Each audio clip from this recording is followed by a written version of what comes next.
Image news కి స్వాగతం.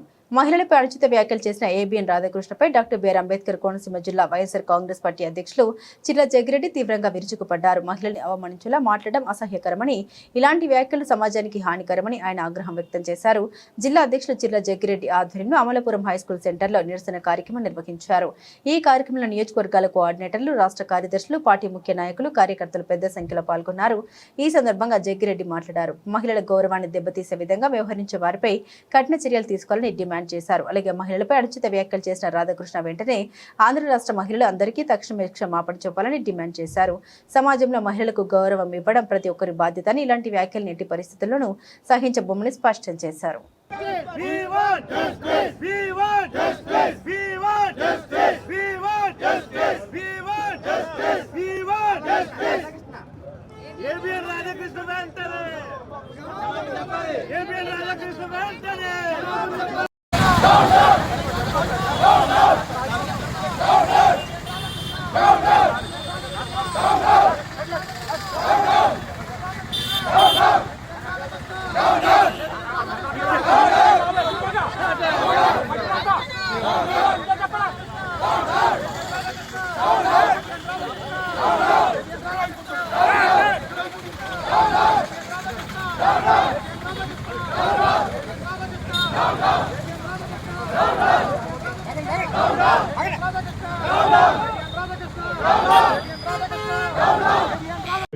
Town YSR Congress party అధ్యక్షులు నాని గారు, ఇంకా వేదిక మీద ఉన్నటువంటి 50 మంది పెద్దలందరికీ నమస్కారం. మరి ఈరోజు మీ అందరికీ తెలుసు, ఈ యొక్క కార్యక్రమం ఏదైతే ఒక నిరసన కార్యక్రమాన్ని మనం ఇక్కడ ఏర్పాటు చేసుకున్నామో అది ఏమిటనేటువంటిది మీ అందరికీ కూడా తెలుసు. మరి ఏదైతే ఆంధ్రజ్యోతి రాధాకృష్ణ గారు బాధ్యత కలిగినటువంటి ఒక వ్యక్తి అయ్యి ఉండి, ఒక పేపర్కి ఎడిటర్గా ఉండి మాట్లాడుకున్నటువంటి మాటలు మాట్లాడినటువంటి మరి వ్యక్తి ఆయన.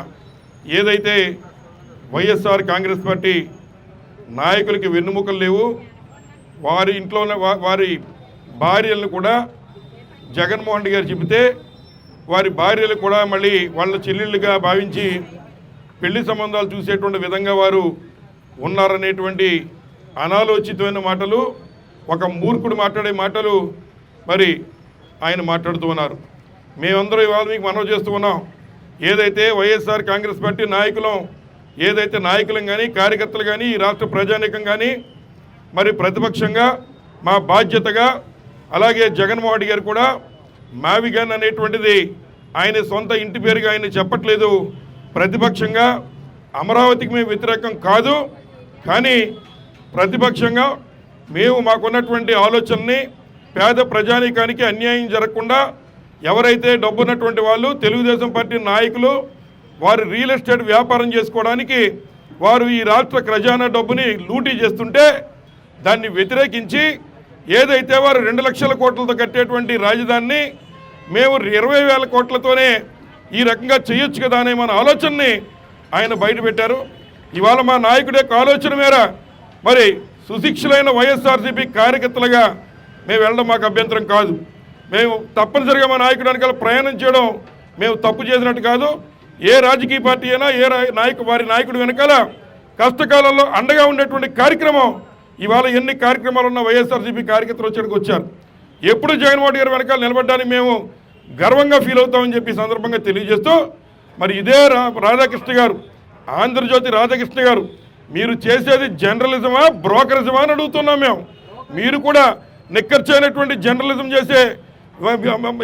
చేసేటువంటి వారు మీరైతే మీరు ప్రజల యొక్క క్షేమం కోరి ప్రజల యొక్క ఖజానా లూటీ ఇవ్వకుండా, వారు అప్పుల బారి పడకుండా, మరి ఏ రకంగా అయితే ఈ రాష్ట్రంలో ఒక మంచి రాజధాని తక్కువ ఖర్చుతో అయ్యేటువంటిదో దాన్ని ప్రోత్సహించే విధంగా మీరు చేయాలి. మీరు అది చేయకుండా ఈరోజు నారా చంద్రబాబు నాయుడు గారితో మీరు పచ్చబట్టలు వేసుకుని జర్నలిజం పేరు చెప్పుకుని మీరు బ్రోకరిజం చేస్తూ మీరు నారా చంద్రబాబు నాయుడుతో కనేటువంటి బిడ్డలకి పేరేం పెడతారు రాధాకృష్ణ గారిని అడుగుతున్నాం. అంచేత ఎప్పటికైనా నోరు తాళం వేసుకోండి. తప్పుడు మాటలు మాట్లాడితే తగిన విధంగా బుద్ధి చెబుతాం. ఇవాళ ఏదైతే మీ యొక్క ఆఫీసులు పీక్ అవతల పడడానికి 2 నిమిషాలు పట్టదు, కానీ అది మిగిలినటువంటి జర్నలిజంలు ఎవరైతే ఉన్నారో మరి వారి మీద దాడిగా భావించకూడదని, వారి మీద ఉన్న గౌరవంతో మీరు ప్రశ్న చెప్పుకుంటున్నారు కనుక మిగిలిన పత్రిక విలేకరులకి జర్నలిజానికి మేము గౌరవిస్తున్నాం కనుక ఆగాం తప్ప నువ్వు నీ ఇష్టానుసారంగా మాట్లాడితే చేతులు ముడిచి కూర్చోవడానికి వైఎస్ఆర్సీపీ శ్రేణులు అధికారం ఉన్నప్పుడే నీకు జనం వస్తారు. అధికారం లేనప్పుడు కూడా మీ తాట తీగల శక్తి వైఎస్ఆర్ కాంగ్రెస్ పార్టీ శ్రేణులకు ఉందని చెప్పి సందర్భంగా మనవి చేస్తూ ఒళ్ళు దగ్గర పెట్టుకుని భవిష్యత్తులో మీరు మెసలుకోండి. డొక్కు సైకిల్ మీద తిరిగేటువంటి నువ్వు ఇవాళ ఏ బ్రోకరేజం చేసి ఎవరికి తార్చి ఆ స్థాయికి వచ్చావో అందరికీ తెలుసు.